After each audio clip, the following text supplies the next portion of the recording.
Okay, good morning again. Good morning again. We are back. We're live here with Terrelya Hoskins. I'm Kat Demps. And I am Keith Demps.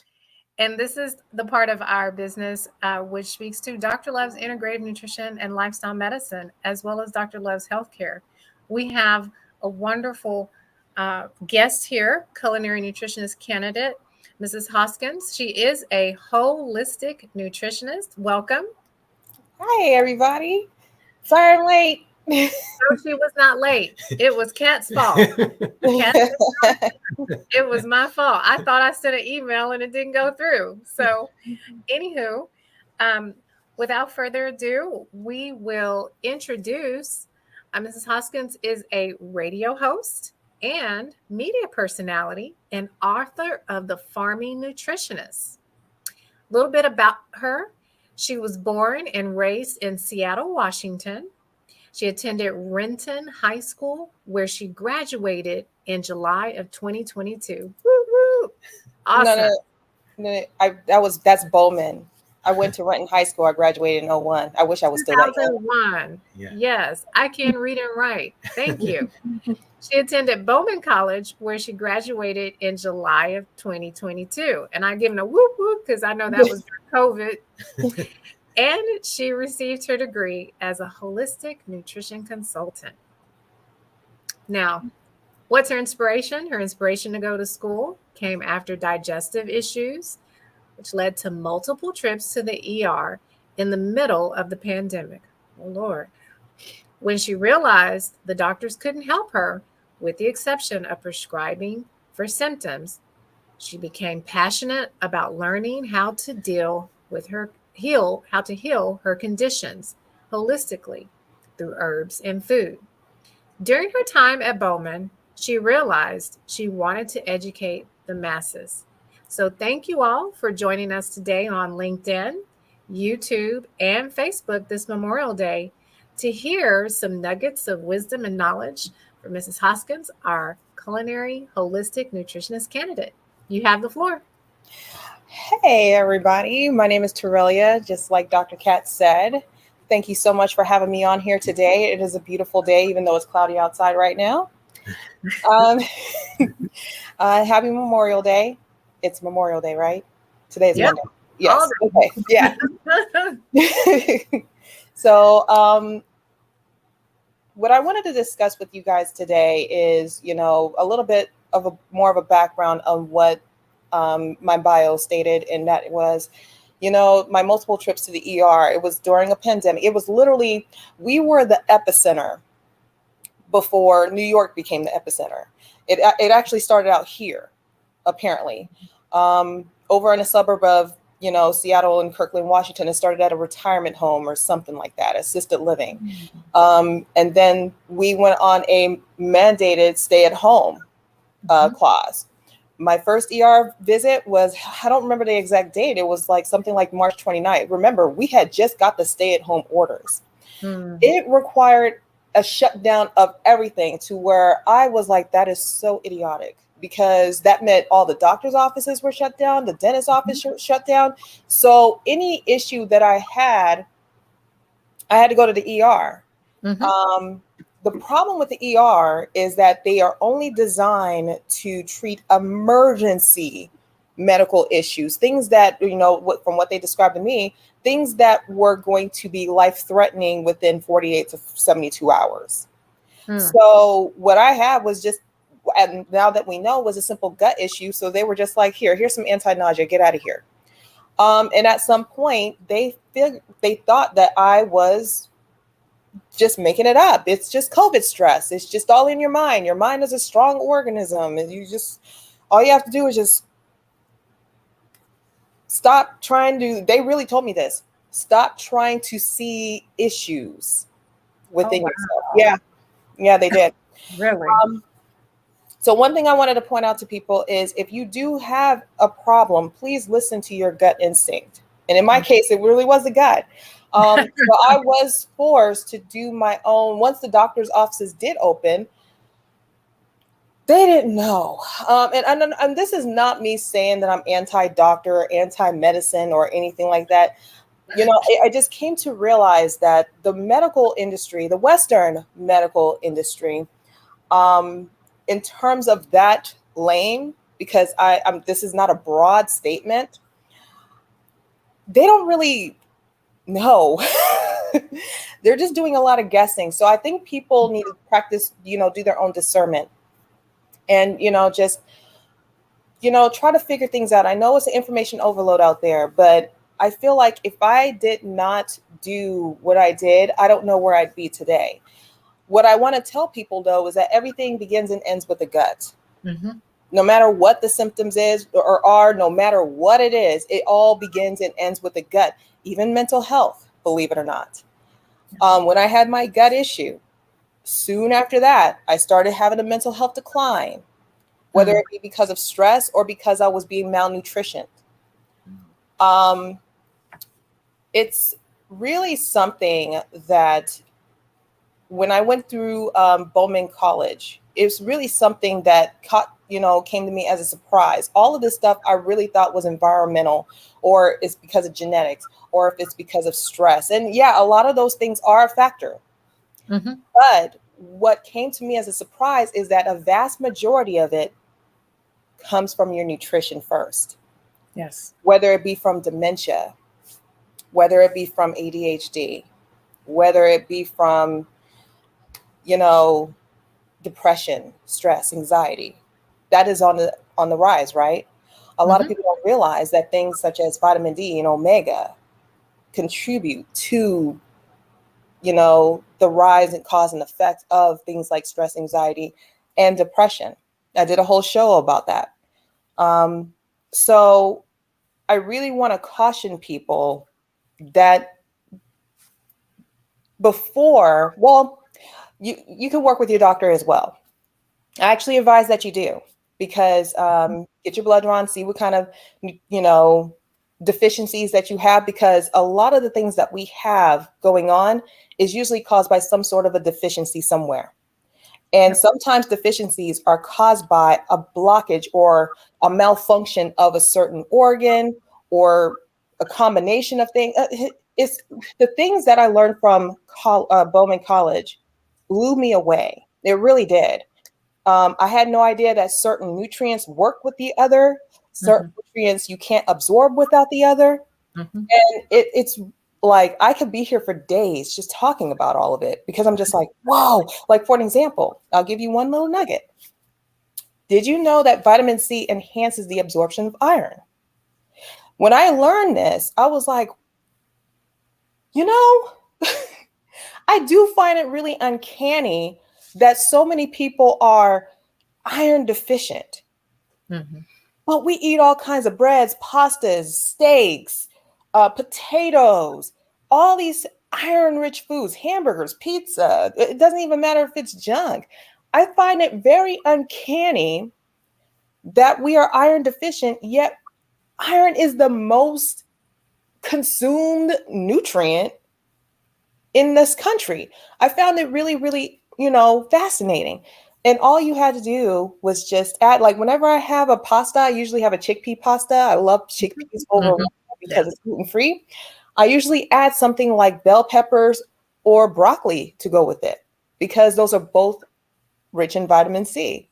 So things like that are very, very fascinating to me. And that's why I became, in some ways, sorry, I forgot to turn my phone on silent. In some ways, I don't want to call it obsessed, but really just passionate is the word I'm looking for, about learning more and more and more about, nutrition. And every single thing that I'm learning is just like, whoa, we are really far behind, and very, very, especially in my community, very, like, we have to unlearn and relearn so much. The last thing I will talk about, because there's so many things I can ramble on and on about, but we only have so much time, is, and this is something that I've been really wanting to talk, or I've been opening up more and more about recently. And that is the whole YOLO effect. the YOLO effect is actually what's really driving our minds and physical states on the decline. And what I mean by YOLO is you only live once. Mm-hmm. The YOLO effect is really, really bothering me. And I'm going to tell you why. Every time it actually started, well, I was at work and I decided I was going to eat some Oreos. I'll never do that again. I'll never do it again. I used to eat, before I started realizing I'm not a young buck anymore. Mm-hmm. I used to eat Oreos. Oh, that used to be my jam. Oreos, especially the double stuffed ones. Oh boy. Ah, yes. And I went to the store, I think it was 3 days ago, and I went to go get some. I ran out of broccoli. Mm-hmm. So I went to the store to get some broccoli, and now they have the even more double stuff, or like even more like the Oreos, even more of the white cream in the middle. Triple layer. Yeah, it was something like that, and I was just like, "Wait, no." And then I remembered.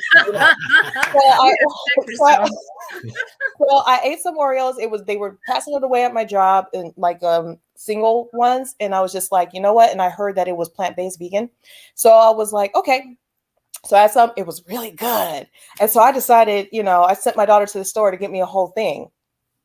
I ate it in 2 days. Oh wow! I felt like crap. I felt like I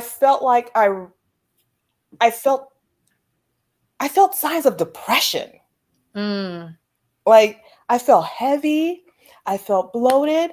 I woke up feeling like, for lack of better words, like I had a hangover. I had a headache.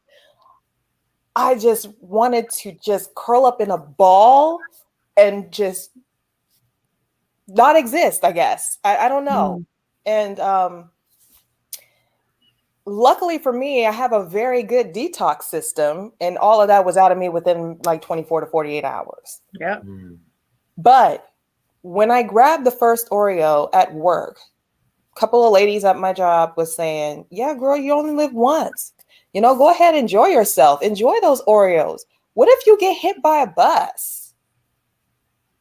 And I was like, what if you don't? Yeah. What if you don't? First off, why would you put that into existence? That's a very powerful thing to say. What if you don't get hit by a train? What if you don't, pass away tomorrow? What if you end up living a really long time? My grandma's 93. I think the problem that we have is this YOLO effect.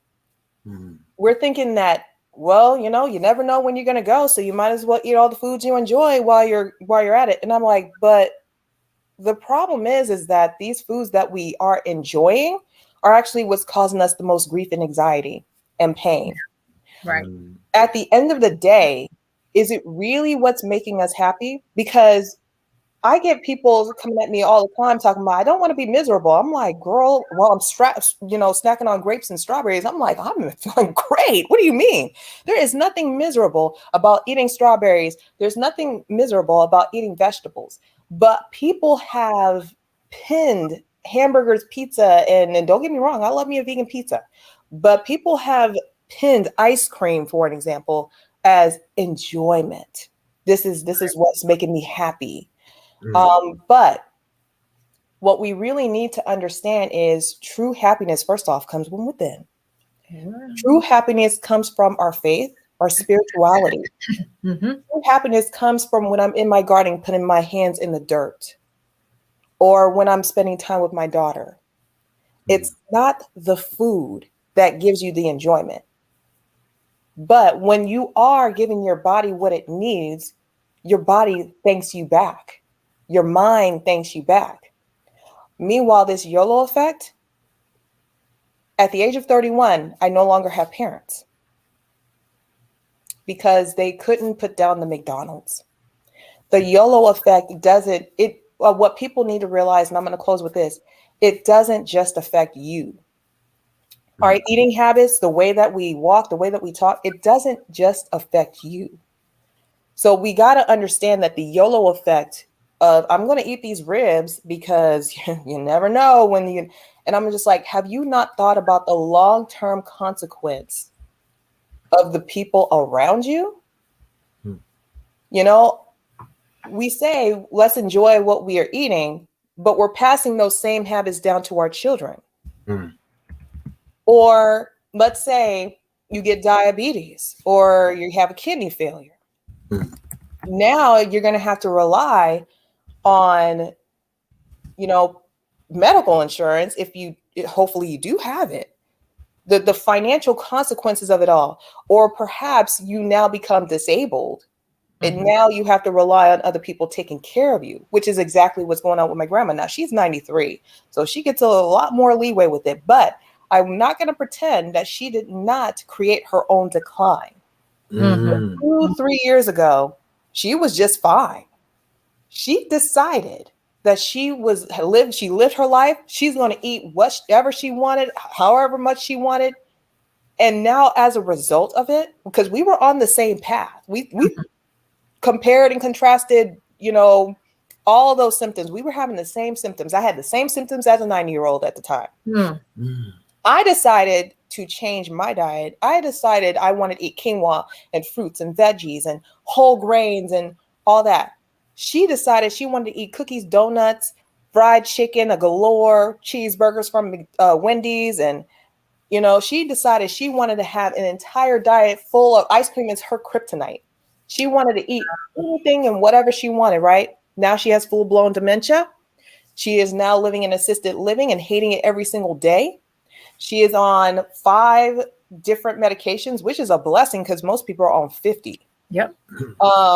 At her, and she's still walking, but barely. Mhm. That's also a blessing. She's still able to take her own shower. Mm. But the last time I saw her, she barely remembered me. That is, we have to now pay for her care at the assisted living because we could no longer, you know, and this is just recently, Mhm. we could no longer, you know, care for her 24/7. Mhm. But people have got to understand when you decide to eat what you eat, and I'm not trying to scare y'all into eating rabbit food. That's not what I'm doing here. I just want people to have a different mentality when they talk about, well, I'm just going to eat whatever I want, but not understand the lasting effects of what happens to you and the people around you That's right. and how it affects everybody else. Mm. And it's now spreading like wildfire. And now we have this whole mental health decline that is on the rise. And people are thinking it's because we don't have enough counselors. It's because we don't have enough therapists. It's because we don't have enough support. We need better medications. We need. And I'm just like, has a thought occurred to you guys that it's just simply because you're not getting enough omega and vitamin D and other, you know, factors that, you know, affect that? Mm. So I just did a speaking engagement where I actually spoke about foods that affect your mental health. Mhm. And people have learned a lot. But I just wanted to, you know, come on this platform today. Very, very grateful and very thankful. And just present all of that. And I know I was kind of all over the place, but, you know, I kind of like to, you know, go away. I actually didn't know what I was talking about until I got until I got in this room. I just figured it would just come to me. And, you know, and I'm very blessed to have that ability to just be like, hey, you know what, just talk about whatever is near, you know.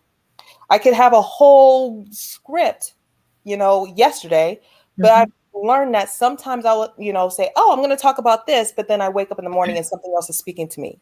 And so that's what I decided to do today. You have any questions? Oh, we have questions and we can go. comments, and we could go a whole nother 30 minutes or hours. Lay it on me.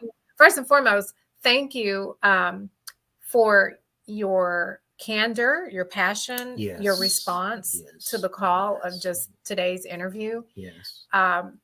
You've touched on so many different nerves, and I am glad I didn't give you a script. I mean, I tried to give you some, you know, guidance with the posts, the advertisements, because you're a nutritionist, you're applying for a culinary nutrition role, but we have so much in common in terms of our caregiving background, and you know about our other businesses, that I knew you would do phenomenal on whatever you chose to speak about. And that's how we've done all of our interviews. We always allow our candidates to say what is on their heart, because that's really what it's all about. I did take the time, because I'm a note taker, to kind of wrap up 3 takeaways, if I may share those with the audience that's listening. And those 3 takeaways are traditional medicine. They're great for emergency care. You know, my parents were in a head-on collision. They got banged up pretty bad, and they needed the medication and the pharmacy and, you know, to get cut on and the rehab. However, it only goes so much. It's a sick care model, and everyone knows that it's a sick care model. And that is why people look at us and they're like, well, gosh, you have all these businesses, and why are you doing all this and that? And you're just an overachiever. No, it's because every silo of care can only do so much. Right. And traditional medicine has its place, but then there's the alternative medicine route, which you spoke to, and that is food is your medicine. When you go to traditional food, when I say traditional food on the second takeaway, I mean, if it's in a box, if it doesn't have a mama, if it didn't come out of the ground, it's traditional food. It's genetically modified, and it will eventually kill you, right? We all have to die of something, but if you want to go faster, eat whatever that doesn't come from the ground or doesn't have a mama. So that was the second takeaway from Mrs. Hoskins' talk today. And then the third is that mental and spiritual mindset of food. So this is a great segue into Mental Health Awareness Month. You know, every month there's some holiday or some awareness. But the key is, what do we do about it? What actionable steps do we take? So every time we take our hand and we put something in our mouth, we're taking an actionable step of life or death. What we put in our gut, and it affects the mind, because our gut is our second brain, and that affects our spirit man. And so your mindset about food, is it your medicine or is it your comfort when you're stressed and anxious?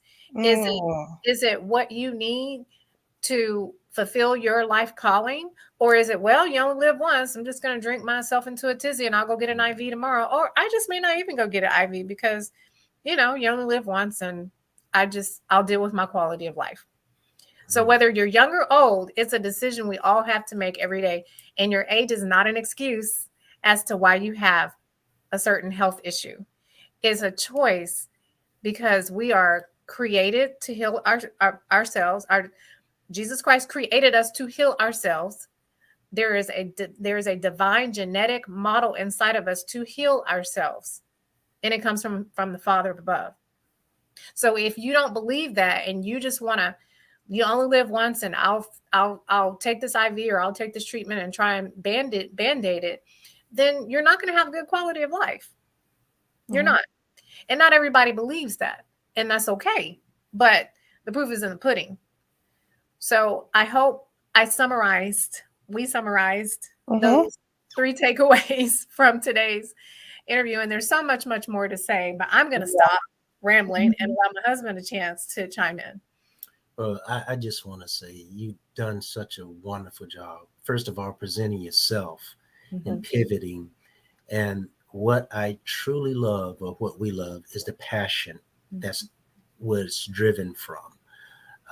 Your passion is love within itself. Love for God's people, love for the health of people, and not just from one dynamic. And the other takeaway I got from it is actually the heart of the matter is the heart. The heart of the matter is the heart.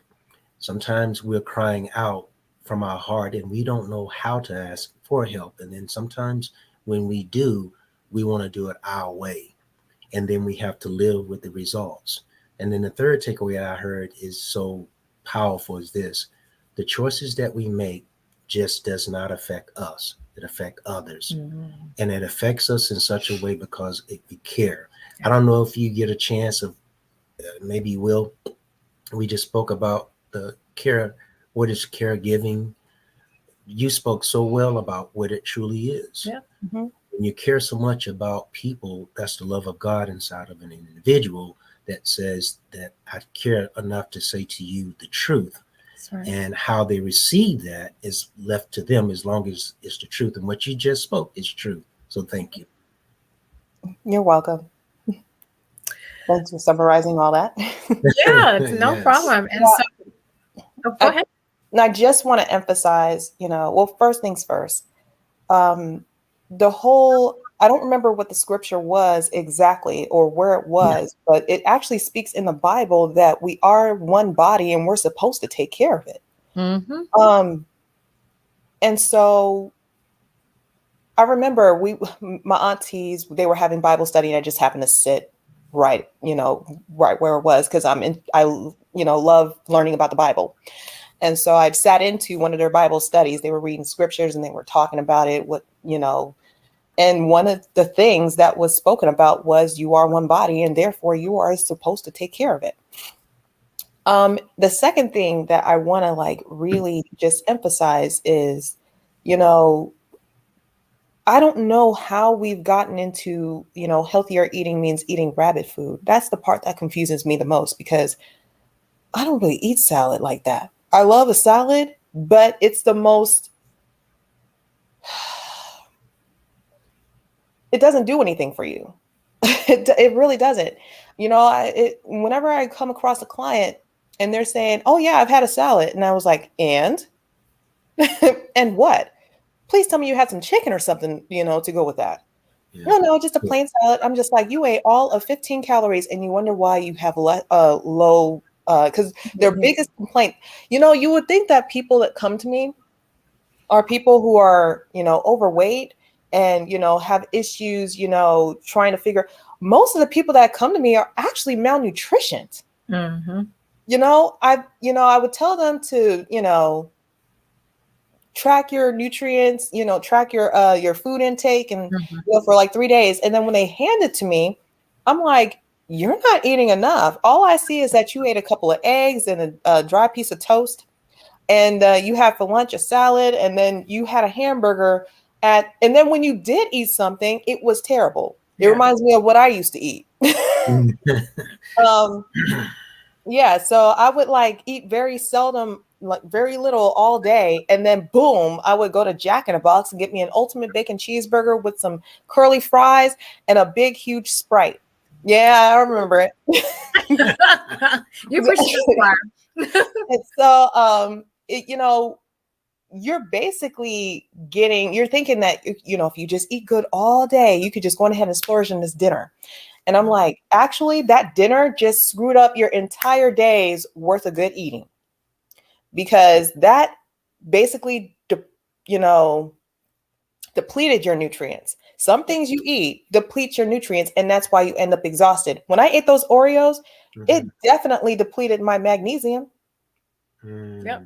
So it really does deplete you of your electrolytes, and we're not going to go throughout all that because that is a whole show. That's why we'll have you back. That is a whole show. Because something that I came across when it comes to nutrition, you never stop learning. And that's why when you become certified, that's going to become powerful for me. One thing about being certified is that you have to continue your education every single year. Right. It actually puts you in, because before I was like, why do you need to be certified? All the difference between me and somebody who's certified is that they pass a test. That's what I said. Come to find out, when you are certified, you are held to a standard of completing or continuing your education every single year. So that way you are caught up, with the latest, because it's always changing. It's always growing. We're still learning more. And the one thing that I've learned recently was electrolytes. I won't go into that. Okay. Yeah, I won't go into that. Well, no, let's save it for another, because we want you to come back. Hear people's comments. Yeah. But yeah, I just wanted to stress that eating healthier is not miserable. There is nothing miserable about eating healthier. Okay, let me put it to you like this. Eating healthier basically means you are giving your body what it needs to function properly. It doesn't mean eating a salad. It doesn't mean eating cauliflower rice. Well, actually, that's pretty good, but I'm not the hugest fan of cauliflower for certain reasons. But I'll eat it, but it's just not my. I'll say it. I like to avoid white foods because they're, usually they're stripped of their nutrients. So instead of a white potato, I usually prefer something like a red or sweet potato. I don't like to eat white rice. I prefer brown or wild rice. I prefer not to eat the cauliflower. I prefer the broccoli, things like that. So, but excuse me for interrupting. Can you lay more details on that so that people truly understand why you said because of what the difference is? Because that's very important. Well, white foods are typically stripped away of its nutrients. And sometimes, like white rice, for an example, actually has a higher glucose content. So when I say it's stripped away of its okay, if you eat a white potato, okay, you eat the white potato, it gives you potassium and all that stuff. That's fine. But a red or sweet potato usually is higher in vitamin A, or it's higher in vitamin C, or it's higher in other iron. It's higher in other nutrients. So, or it has more nutrients versus white foods like a white rice, for an example. It actually is stripped away of its nutrients. Brown rice, for an example, and I actually put that in my book. Brown rice has a lot more magnesium, zinc, iron, things of that nature. Oh, okay. I was like, I thought somebody asked that question. Yeah, so I prefer brown rice over white rice all day, every day, because I like the zinc. I just like the nutrients. The more you talk to me, the more me explaining to people that I don't eat to just eat. I'm very strategic in the way I eat.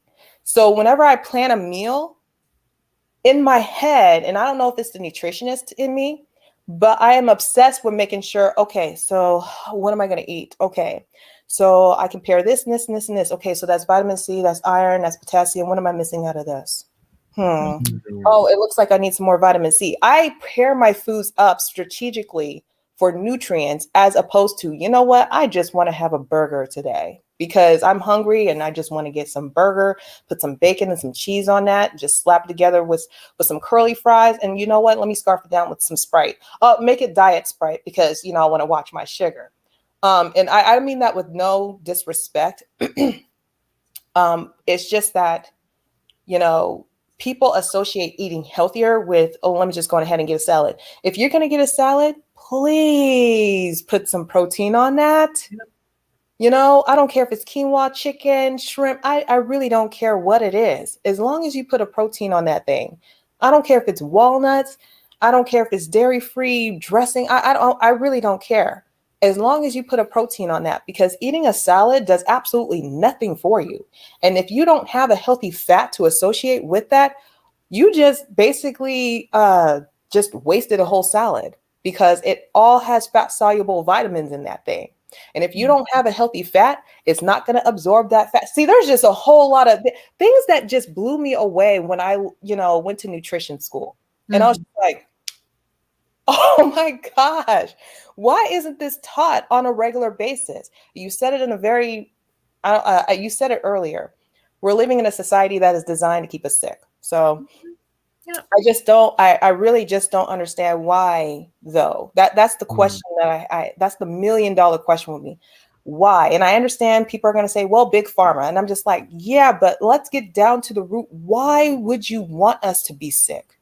If we were thriving as a country, like healthy, we would actually be one of the most powerful country in the world. But instead, you're driving us to stay and be sick. It doesn't make any sense to me. But I digress. That's just, me just, asking questions that people don't want to answer.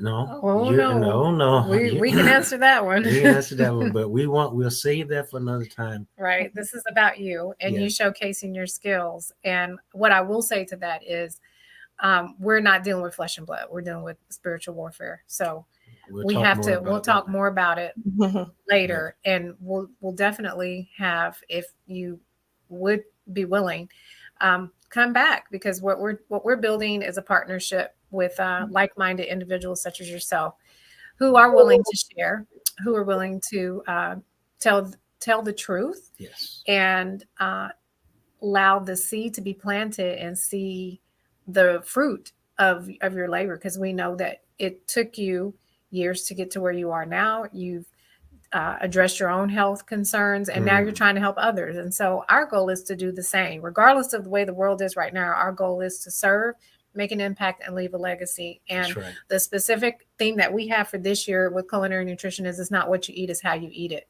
It's how it's prepared. And so if there's not anything else you would like to share, thank you.